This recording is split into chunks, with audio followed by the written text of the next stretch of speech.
Alright, so what is it like to drive a Gladiator Mojave X? Now this has the fancier Fox suspension under it, and I assume some tuned springs that are maybe a little bit softer or something. I'm not exactly sure what the difference is between, say, the Rubicon and the Mojave X in the Gladiator trim. I assume that because it has a lift, it's different springs, a little bit longer springs. I think it's about an inch taller than a regular Rubicon, so I'm going to assume that this thing is about 3 inches taller than a normal Jeep, like a Sport or a Sahara or something like that.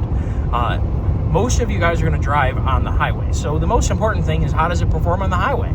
Well, it's blowing right now, as it does all wintertime in the northeast area. There's always wind, and we always say, well, if it wasn't for the wind, it wouldn't be so bad. Well, I'm happy to report that this is definitely less wind affected than my wife's previous JK. Now, they did flatten out the windshield a little bit to give it a little bit more aerodynamic shape. The longer body of the Gladiator probably helps a little bit too, as well as the pickup bed, because you get kind of a swirling, tumbling function, so you get a nice bit of laminar flow of air over top of the front of the Jeep, up to the top, then down over the back of the bed. So there's some advantages here that I think are definitely at play. We were in some really nasty wind, snow, and whatnot last night, and it was very easy to drive and very easy to deal with.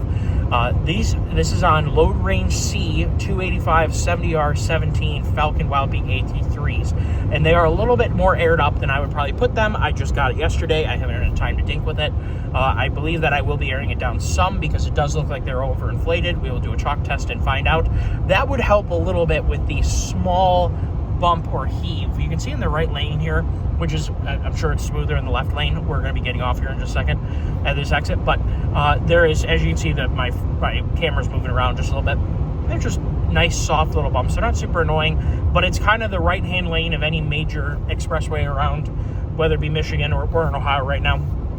Generally, the right lane is a little bit more bumpy, and that's just kind of the way it is because of the weight of the semi-trucks that are commonly driving down the right lane. But on smooth road, it is definitely very smooth. On hard bumps, because of the Mojave X suspension is quite smooth and very capable of being a very good riding truck. And that's one thing that I very much like about this. And one of the main reasons I wanted to get the Mojave is the way we're going to use this, because we don't live in the desert. I would definitely like to get out and do that, but it's not like I live around the corner from the Rubicon Trail. If I did, I would definitely own a Rubicon. And someday that may come to fruition. We will definitely be trying to get this thing down to the southwest, because I haven't seen a lot of it, and it's a lot of what I'd like to see. I'd like my daughter to see Arizona, northern Arizona, the mountains and things like that, and also just out west in general. She hasn't seen anything, and that is the destination of the future use of this vehicle. Is for sure going to be long road trips. So we selected this awesome package, which includes this really nice GPS setup, which navigates quite well with this big wide screen, really easy to follow. Definitely like that about it. So all of these things combine to be a very nice riding vehicle. On the highway, it seems to do pretty good. This has 410 gears, and I'll tell you right now, I'm a big fan of having gears or having more higher numerical ratio. I don't think I'd want to have this thing with any less than 410s. To be perfectly frank with you, I would almost like to have 456s the way this thing is sitting. Why? Well, when you're doing about 60, 65, which is a pretty normal speed for Michigan and Ohio for most of, and even 50, 55, you're struggling for sure at 50, 55. You're struggling in any kind of wind to be using 8th gear. You're in 7th. And you might be going back and forth between 6th and 7th at 50, depending on the way the wind is blowing. I would like to use all 8 of my gears at the speeds that I normally drive. If we lived in Texas with an 85 mile an hour speed limit, my opinion might be entirely different, but at the speeds that we commonly drive here, and with the the constraints of lower speed limits, especially in Ohio, the 410s are just adequate. They're able to, at about 55, easily hold 8th as long as there's no wind. The problem is you get a gust or a slight raise in the ground or in the inclination of the road, and it definitely ends up downshifting into 7th, and that's something that I would use as a cusp to say 410s are only just enough.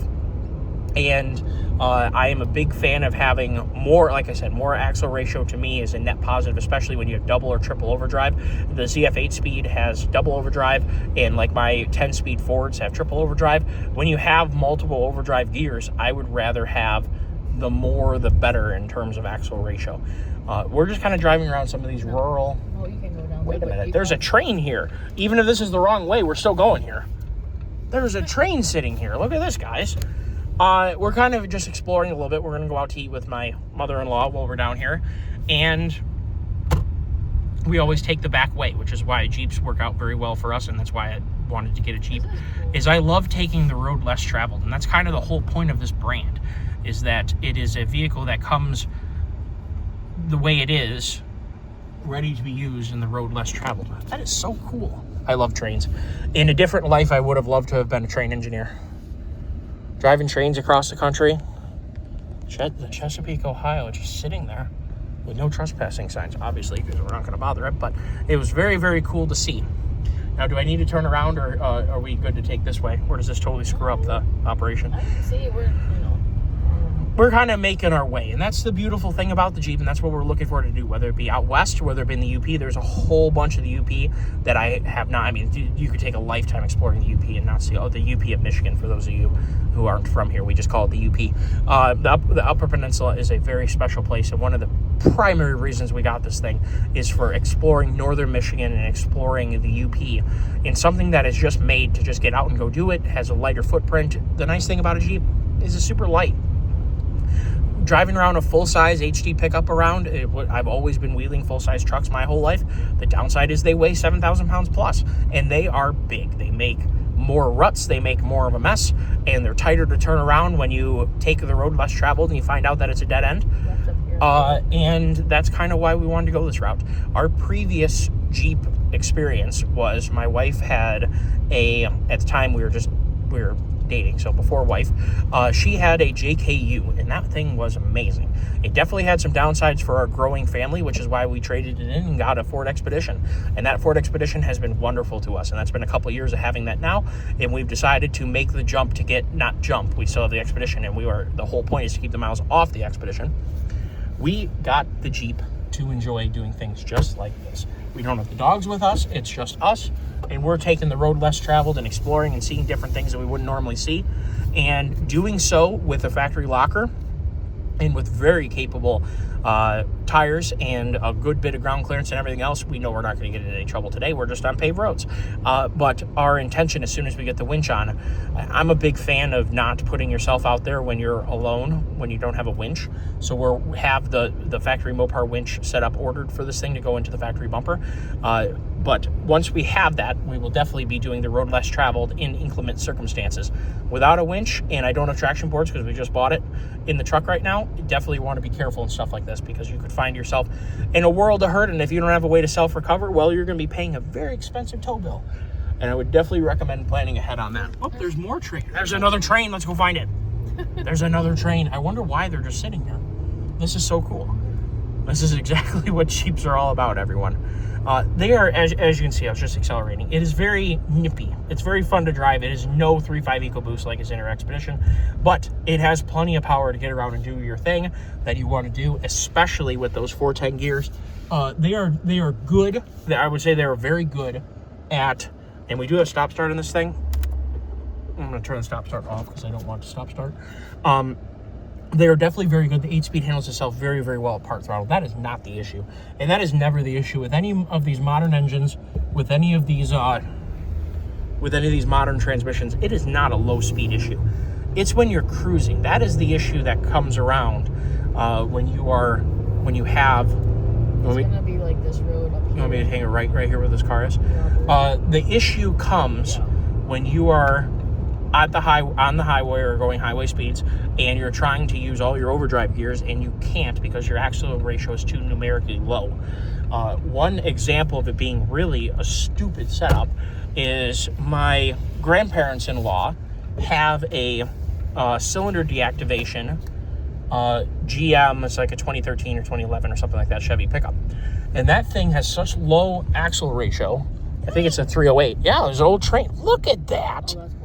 Dudes, That is flipping awesome. That's cool. Well, we pulled her into four-wheel drive, and we're going to go explore. Not that this is going to test the Falcons or the Mojave X at all. But this is a parking lot. As you can see, there's all kinds of tracks going through here. Look at how cool that is.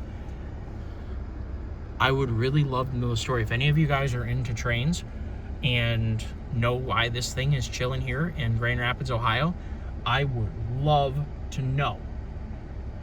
I'm assuming it's owned by like a railroad preservation thing, and I hope that we do more of that in this country. Railroads were a very special thing. They built our nation, and the people who worked on them were some tough sons of guns. Imagine making the tracks that went across the mountains and things like that, setting up, not only clearing the land, but then laying down concentric tracks that were flat, didn't cause derailments, and then having to fix when you did have oh my God, it's just an amazing bit of history. So that's what Jeeping is all about, right? Doing a little bit of exploring, a little bit of playing. I found out that this thing has part-time four-wheel drive, or I believe they call it 4-auto. Or excuse me, I'm saying that all backwards here. I found out that this thing has 4-auto, which means it has a center differential. I'm going to have to do some research on this transfer case and see if it is similar to the 392, where it has clutch packs. So that would be 4 lock if you want. So 4 high part-time is effectively the same thing as 4 lock. So it's locking the center differential. So now we have the center differential unlocked, so it's an all-wheel drive if you want. They call it 4 high auto. The way that all these manufacturers call this all different things for people is what causes people to get confused. What I'm curious about is if it's a clutch type auto setup, or if it's a differential, if we're locking or unlocking a differential. That would be very, very interesting to learn.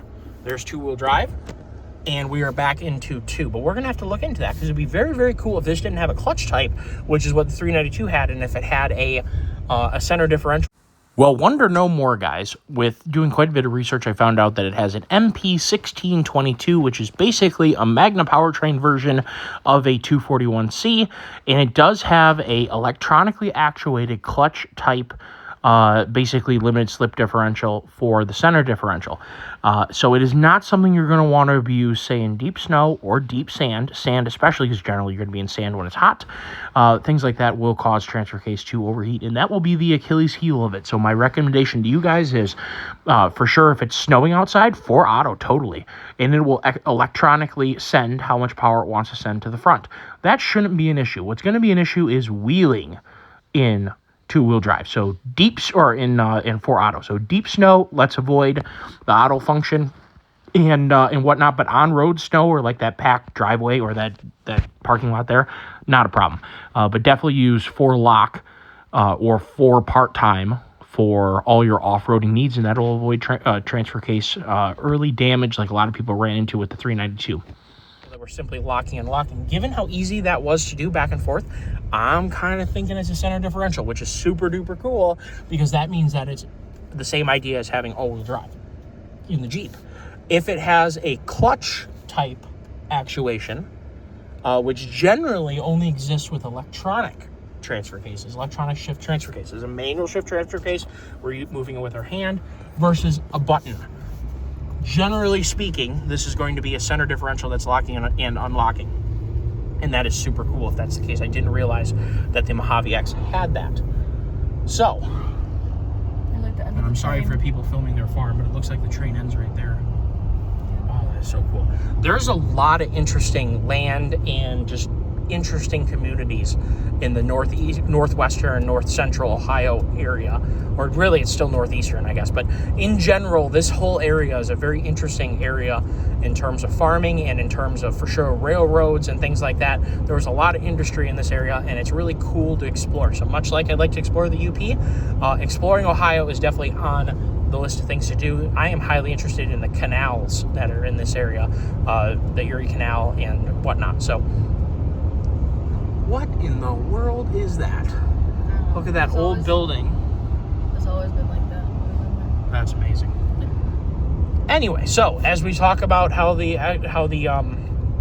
Gladiator X is driving, we get a little bit of a scenic tour as well. So that worked out well. I hope you guys enjoy the video. We will keep doing more of these kind of things with this thing. Canal boat, Yeah, you mill. can turn right here. Okay, well, I guess we're going to do more. Canal boat. It had me at canal boat. As I mentioned in the first review or the walk around that I did, the brakes on this thing are phenomenal. I'm pretty sure that the Mojave has bigger brakes, and it shows. It stops really good. The Maumee River is right now. Yeah, so we're right by the Maumee River, which of course was part of the shipping network that they have down here. Ooh. All frozen, yeah. Looks like a pond. Check it out. Yeah, we're gonna go look. That's what we're gonna do. Hey, can I get out? Get out.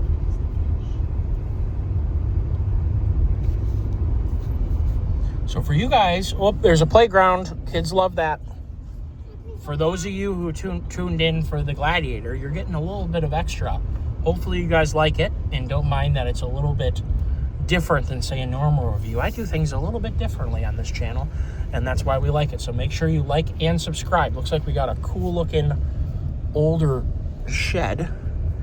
Well, guess we'll park here and go see what we're looking at.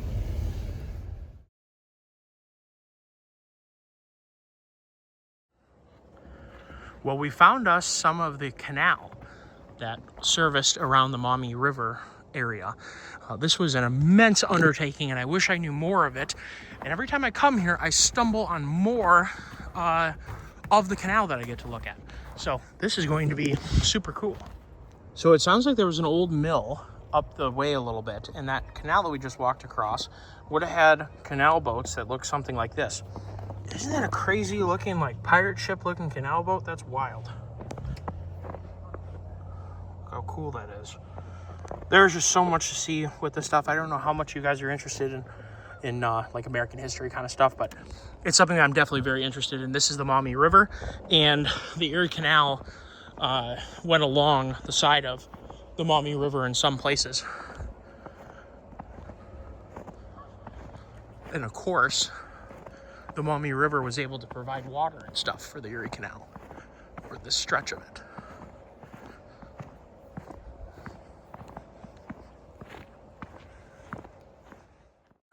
So I just wanted to give you guys a lay of the land and a view of this instead of taking you guys all through the walk.